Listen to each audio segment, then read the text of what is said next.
요한계시록 2장 8절에서 11절 말씀을 제가 받들어 봉독하겠습니다. 서머나 교회의 사자에게 편지하라. 처음이요 마지막이요 죽었다가 살아나신 이가 이르시되 내가 내 환난과 궁핍을 알거니와 실상은 내가 부유한 자니라. 자칭 유대인이라 하는 자들의 비방도 알거니와 실상은 유대인이 아니요 사탄의 회당이라. 너는 장차 받을 고난을 두려워하지 말라. 볼지어다 마귀가 장차 너희 가운데에서 몇 사람을 옥에 던져 시험을 받게 하리니 너희가 10일 동안 환난을 받으리라. 내가 죽도록 충성하라. 그리하면 내가 생명의 관을 내게 주리라. 귀 있는 자는 성령이 교회들에게 하시는 말씀을 들을지어다. 이기는 자는 둘째 사망의 해를 받지 아니하리라. 아멘.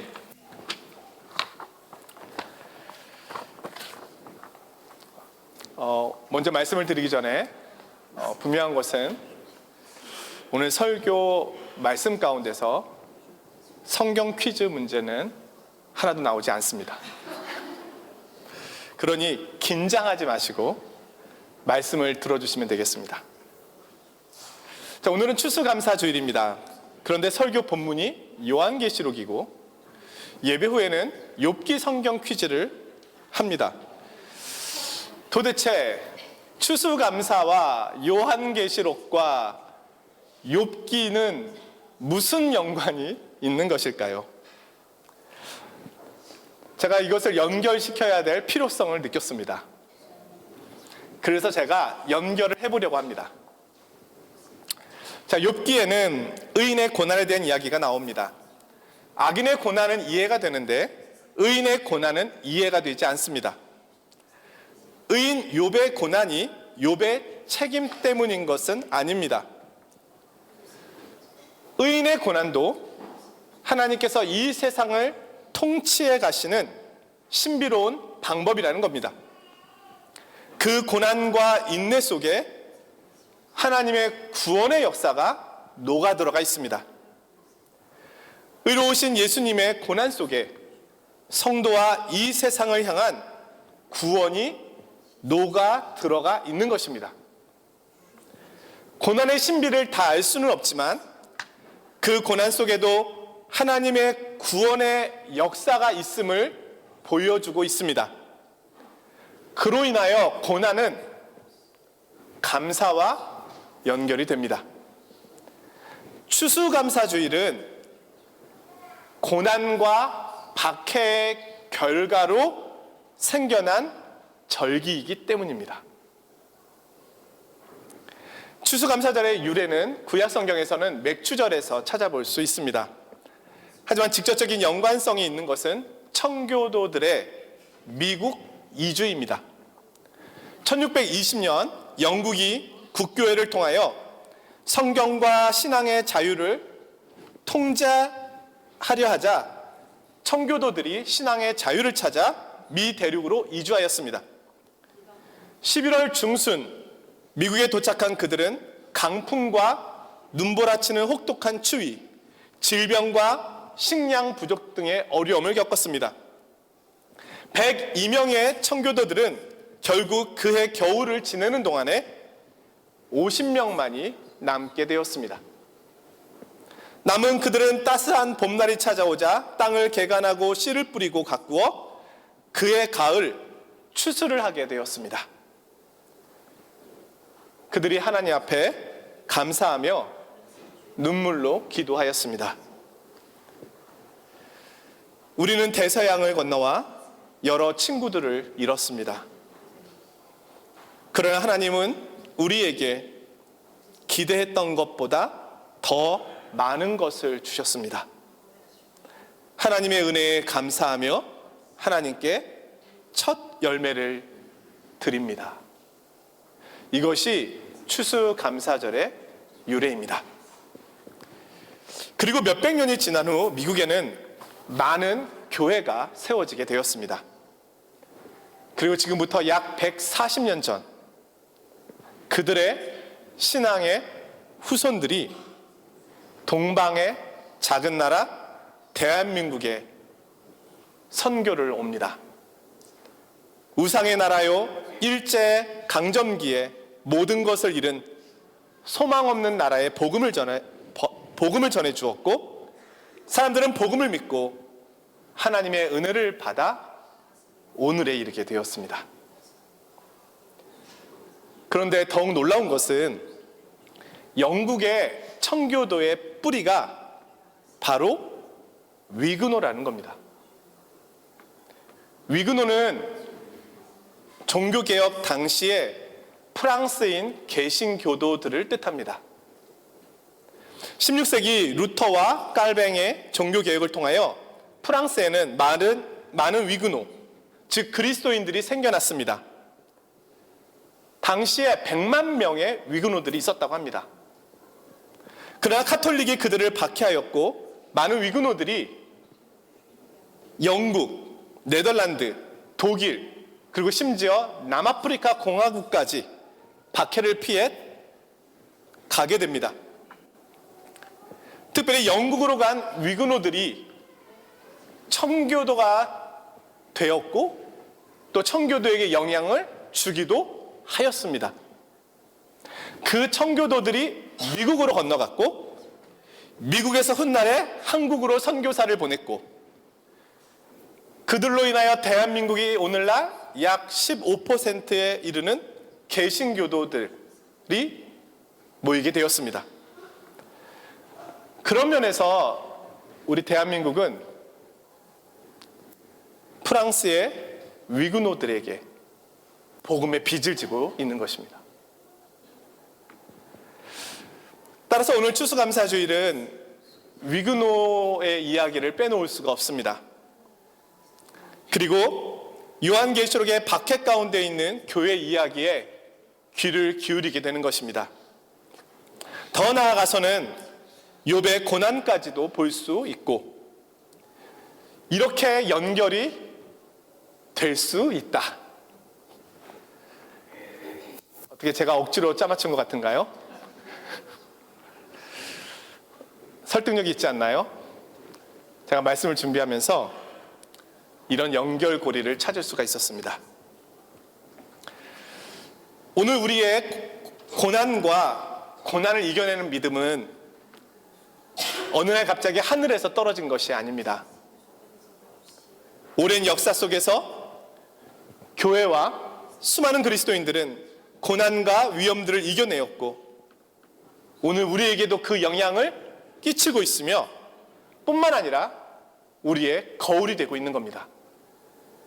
이 이해를 가지고 하나님께서 오늘 우리에게 주시는 말씀이 무엇인지 귀를 기울여 보도록 하겠습니다. 오늘 성령님께서 말씀하고 계시는 교회는 서머나 교회입니다. 이곳은 사도 요한 당시에 황제 신전을 짓기 위한 황제 숭배의 중심지였습니다. 서머나 교회는 사도행전에도 언급되지 않는 작은 교회입니다. 아마도 선교적 관점에서 볼 때 그다지 중요한 교회는 아니었던 것 같습니다. 많은 사람들이 이 교회에 대하여 중요하게 생각하지 않을 만큼 이 교회는 작고 연약한 교회였습니다. 그런데 주님께서 오늘 이 작은 교회를 기억하고 계십니다. 이 교회의 가장 큰 특징은 고난받는 교회였다는 데 있습니다. 교회가 클 수 없었던 이유는 아마도 박해가 컸었기 때문일 겁니다. 그런데 이 작은 교회가 놀랍게도 칭찬은 있는데 책망은 받지 않은 교회로 나타납니다. 서머나 교회가 겪은 고난이 오늘 몇 가지 소개되고 있습니다. 첫 번째는 가난입니다. 9절의 말씀인데요. 내가 내 환난과 궁핍을 알거니와 실상은 내가 부유한 자니라. 자칭 유대인이라 하는 자들의 비방도 알거니와 실상은 유대인이 아니요 사탄의 회당이라. 서머나 교회는 가난했습니다. 서머나 지역은 무역 도시로 아주 부유한 동네였지만 교인들은 상대적으로 매우 가난하였습니다. 이들의 가난은 황제 숭배를 거절하였기 때문에 정상적인 상업 활동을 할 수 없었던 결과였습니다. 그런데 주님께서 이 교회를 향하여 말씀하십니다. 실상은 내가 부유한 자니라. 이들은 분명 겉으로는 궁핍과 환난 가운데 있는 가난한 교회입니다.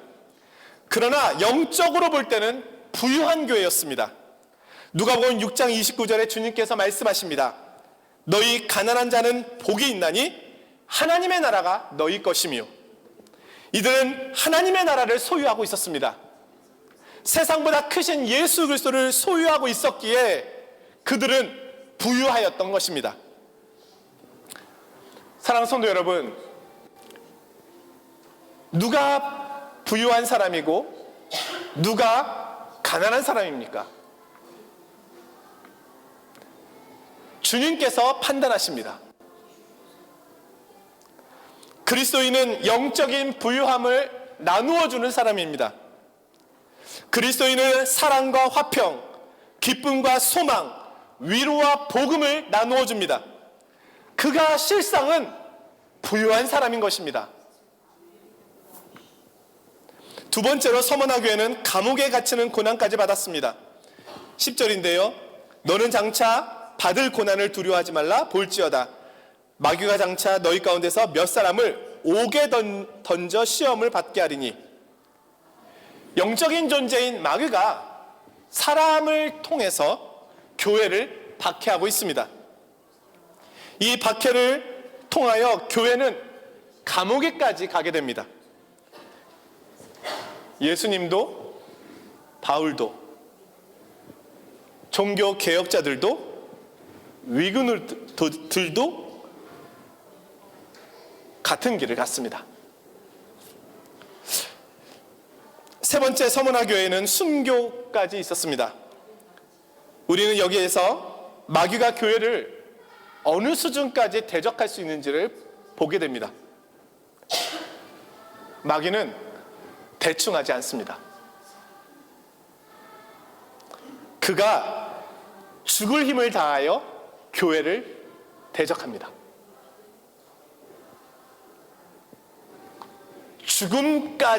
죽음 앞까지 성도를 끌고 갑니다. 그럼 이렇게 덤벼드는 마귀를 우리가 이길 수 있겠습니까?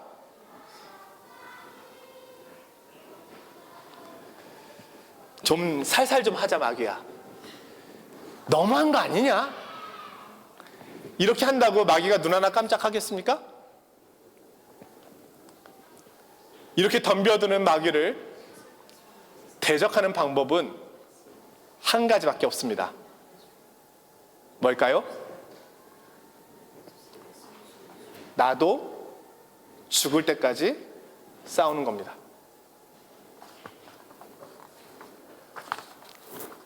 각오하는 겁니다. 오늘 주님께서 서머나 교회에 말씀하십니다. 내가 죽도록 충성하라. 그리하면 내가 생명의 관을 내게 주리라.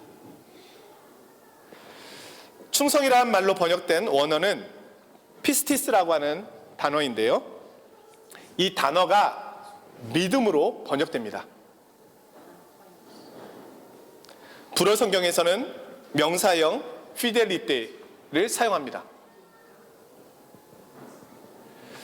고난과 역경 속에서 흔들리지 않고 끝까지 하나님을 믿고 신뢰하고 사랑하는 것을 뜻하는 겁니다. 욥이 그러하였습니다. 그는 고난 가운데서도 믿음을 잃지 않았습니다. 이것이 충성입니다. 학자들은 이 순교에 대한 말씀이 당시 서머나 교회의 담임 목사였던 폴리캅을 두고 한 말씀이라고 설명합니다. 그는 당시 사도 요한의 직제자였습니다. 교회의 박해로 인하여 그는 다른 그리스도인과 함께 체포되었습니다. 그를 신문하던 총독은 폴리캅에게 가이사에게 제물을 드리고 그리스도를 저주하면 너를 석방시켜 주겠다고 말합니다. 그 말에 폴리캅이 이렇게 대답하였습니다. 내가 지난 86년간 그리스도를 섬기는 동안 그리스도는 한 번도 나에게 잘못한 일이 없는데 내가 어찌 나를 구원해 준 왕을 저주할 수 있겠소? 나는 한 시간의 화염보다 영원한 불못이 더 두렵소. 결국 그는 화영장에서 순교합니다.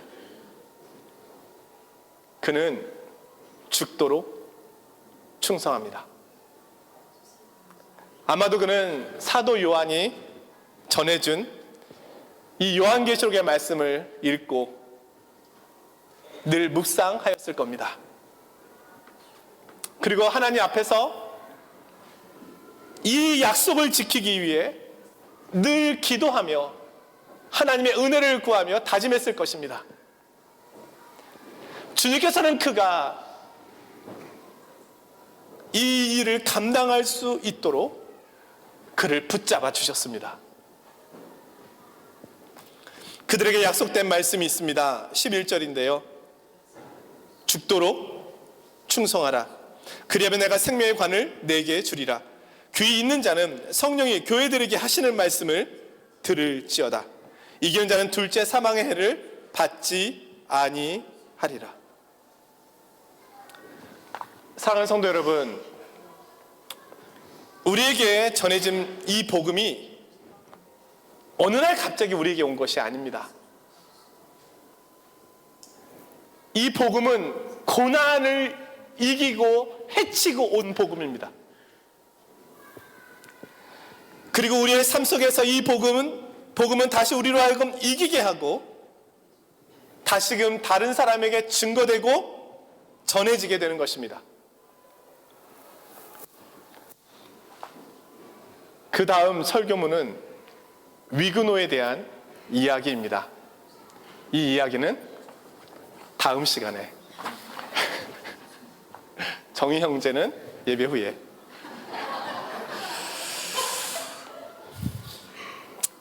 오늘은 추수감사주일입니다. 추수감사주일은 고난과 박해의 결과로 생겨난 절기입니다. 성도 여러분, 올해 1년 동안 수고 많이 하셨죠? 유학생활 만만치 않죠? 직장생활 만만치 않죠? 고국을 떠나서 낯선 나라, 좋은 나라이지만 우리에게 너무나 낯선 이 프랑스 땅에 산다는 것이 쉽지 않죠. 부모님이 그립고 가족이 그립고 내가 왜 여기 와 있나? 날아가는 비행기만 봐도 내일은 표를 끊어야지. 이런 그리움이 우리에게 얼마나 많습니까?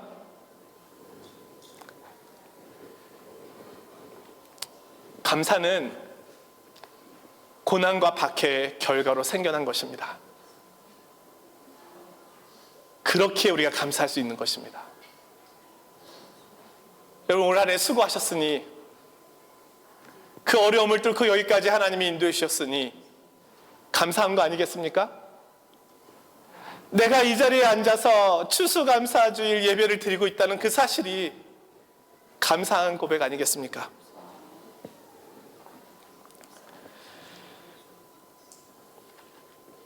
주님께서 우리로 하여금 이기게 하십니다. 성도 여러분, 오늘 우리를 향한 하나님의 신실하심을 기억하면서 우리도 그 신실하심에 응답하는 감사를 올려드리는 복된 추수감사주일이 되시길 주님의 이름으로 축원드립니다. 거룩하신 하나님 아버지, 오늘 추수감사주일을 저희들에게 허락해 주셔서 감사합니다. 추수감사주일이 오기까지 얼마나 많은 희생과 얼마나 많은 고난과 얼마나 많은 역경과 위험들이 있었는지를 보게 되었습니다. 이 감사가 그냥 나온 것이 아니라 고난의 길을 헤치고 수많은 어려움들을 헤치고 박해를 헤치고 나온 감사였음을 보게 되었습니다. 오늘 저희가 올려드리는 감사도 평범한 감사는 아닌 줄로 압니다. 올 한 해도 이기게 하셨고 견디게 하셨고 수많은 수고들 속에서도 버티게 하셨습니다. 오늘 그렇게 인도하신 하나님의 사랑에 감사함으로 고백드리오니 저희들의 감사를 기쁘게 받아 주시옵소서. 예수 그리스도의 이름으로 기도드리옵나이다. 아멘.